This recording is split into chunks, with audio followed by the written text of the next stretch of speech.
নমস্কার, ফুডি আইজে আপনাদের সকলকে স্বাগত জানাই।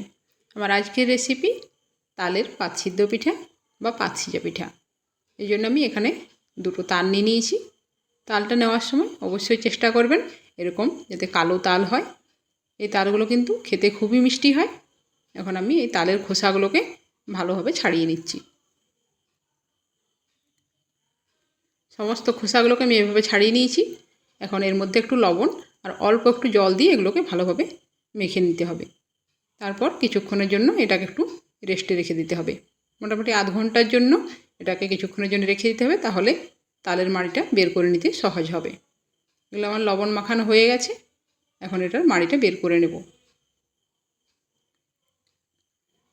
এই জন্য আমি এখানে একটা থালার উপর একটা নেট বসিয়ে এরকম একটা গ্রেটারের সাহায্যে তালের মাড়িটা বের করে নেব। আমাদের এপাশে এরকম গ্রেটারগুলো পাওয়া যায়। আপনাদের যদি না পাওয়া যায় তাহলে অনেক রকম পদ্ধতি দিয়ে কিন্তু তালের মাড়িটা বের করে নেওয়া যায়। আমাদের কাছে এই পদ্ধতিটি সবথেকে সহজ। দেখুন কত সুন্দরভাবে তালের মাড়িটা বেরিয়ে আসছে। আমার সমস্ত তালের মাড়িটা বের করে নেওয়া হয়ে গেছে। এখন একটা কড়াইয়ের মধ্যে নিয়ে নিচ্ছি অল্প কিছু সরষের তেল। এখন সরষের তেলটাকে ভালোভাবে কড়াইয়ের মধ্যে নিয়ে এর মধ্যে তালের মাড়িটাকে নিয়ে নিচ্ছি।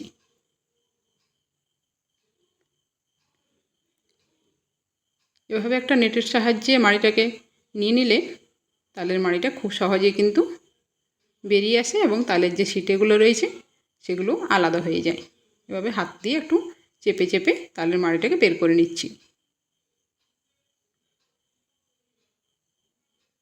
বের করে নেওয়া হয়ে গেছে। এখন দেখুন নেটটা খুলে আমি দেখিয়ে দিচ্ছি কত সহজে কিন্তু এটা তৈরি করে নেওয়া যায়। এখন এটাকে আমি গরম করে নেব, এই জন্য ওভেনের উপর বসিয়ে দিয়েছি। এটাকে মিডিয়াম টু লো ফ্লেমে খুব ভালোভাবে নেড়ে নেড়ে গরম করে নিতে হবে, তা না হলে কিন্তু তলাতে লেগে যেতে পারে। সরষের তেলটা দেওয়ার কারণে এটা খুব বেশি লেগে যাবে না। এভাবে কিন্তু খুব ভালোভাবে মাঝে মধ্যে একটু নেড়ে দিতে হবে।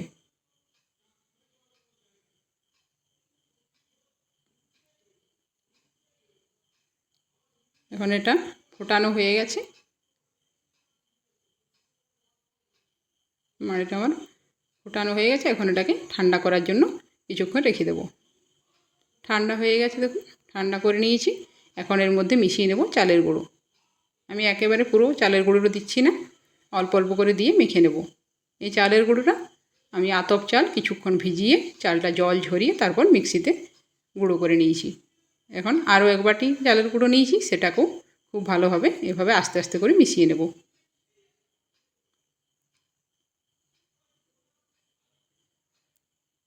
আমার 2 বাটি চালের গুঁড়ো পুরোটাই লেগে গেছে।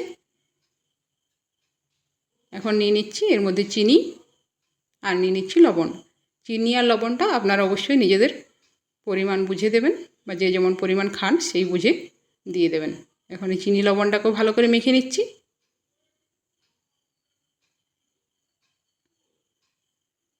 এটা কিছুক্ষণ এভাবেই নেড়ে নিতে হবে যাতে চিনিটা মেল্ট হয়ে যায়। এই পাতসিদ্ধ পিঠাটা আমি ছানা দিয়ে তৈরি করব, সেই জন্য এখানে নিয়ে নিচ্ছি ছানা। ছানাটাকে ভালোভাবে জল ঝরিয়ে এর মধ্যে আমি 2 চামচ চিনি নিয়ে নিয়েছি। এখন এটাকেও ভালোভাবে মেখে নেব। আর নিয়ে নিয়েছি টগর পাতা। আপনার এর জায়গায় কাঁঠাল পাতা বা শাল পাতা, যে পাতায় নিন না কেন, পাতাটাকে ভালোভাবে ধুয়ে জল ঝরিয়ে তারপর এর মধ্যে ব্যাটারটাকে এভাবে ছড়িয়ে দিচ্ছি। ছড়ানো হয়ে গেলে এর মধ্যে ছানার পুরটা দিয়ে দিচ্ছি। তারপর এভাবে এটাকে মুড়ে দিতে হবে। খুব সহজে কিন্তু বানিয়ে নেওয়া যায়, খেতেও কিন্তু দারুণ হয়। যারা এভাবে না বানিয়েছেন অবশ্যই একবার বাড়িতে বানিয়ে দেখবেন। আমি এভাবেই সমস্তগুলো তৈরি করে নিচ্ছি।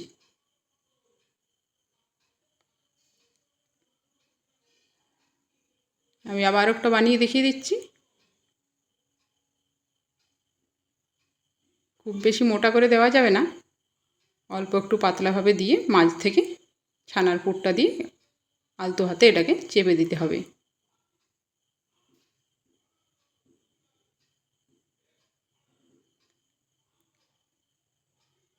দেখুন এভাবে আমি সমস্তগুলোই তৈরি করে নিয়েছি।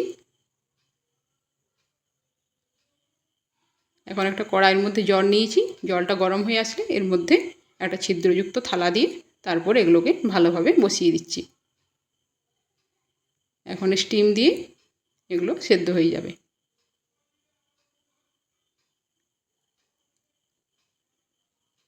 এভাবে মাঝখানটা অল্প একটু ফাঁকা রেখে চারপাশ দিয়ে এগুলোকে বসিয়ে দিচ্ছি।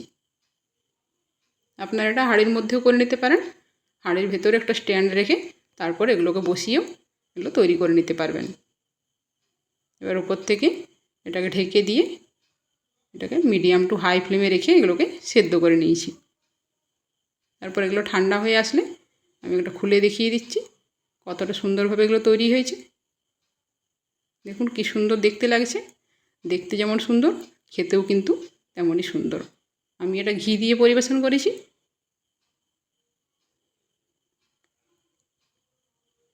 আমার আজকের রেসিপিটি তৈরি হয়ে গেছে।